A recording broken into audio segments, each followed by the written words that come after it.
বিসমিল্লাহির রহমানির রহিম। অনেকেরই দাম্পত্য জীবনে একঘেয়েমি চলে আসে।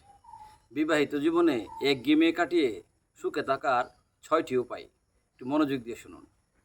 প্রতিদিন একই রুটিন, একই অভ্যাস, সম্পর্কে একঘেয়েমি চলে আসে। তাই যত ব্যস্ততাই থাকুক না কেন, একে অপরকে সময় দিন, অর্থাৎ পরস্পরকে সময় দিন এবং ব্যস্ততার মাঝে সময় বের করে ঘুরতে যান। ২ নাম্বার হচ্ছে, আপনার মনের মধ্যে যত ভালোবাসাই থাকুক না কেন, এটা আপনি অবশ্যই বলবেন। আপনার মনের খবর তো আপনার স্ত্রী জানে না, আর স্ত্রীর মনের খবর তো আর আপনি জানেন না।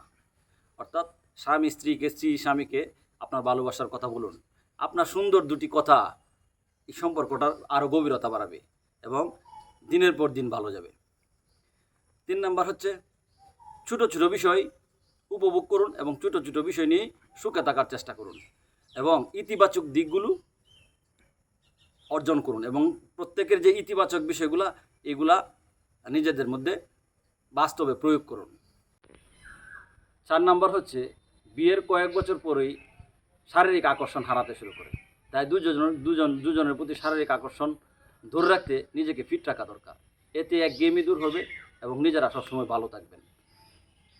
আর এটা করতে গিয়ে আপনাকে অবশ্যই ধর্মীয় অনুশাসন বিধিনিষেধ যদি মেনে চলেন, তাহলে আপনি শারীরিকভাবে ভালো থাকবেন, ফিট থাকবেন। কারণ ধর্মীয় অনুশাসন যদি মেনে চলেন, তাহলে আপনি যেসব খাবার দাবার খাবেন, হালাল উপার্জন করবেন, হালাল খাবার দাবার করবেন এবং আপনি যেসব ধর্মীয় বিধিনিষেধ মেনে চলবেন, ধর্মীয় বিষয়গুলো যখন মেনে চলবেন, তখন আপনার শারীরিক ব্যায়াম হবে, আপনি কায়িক পরিশ্রম করবেন, টোটালি আপনার শরীরটা ফিট থাকবে, মনটাও ভালো থাকবে।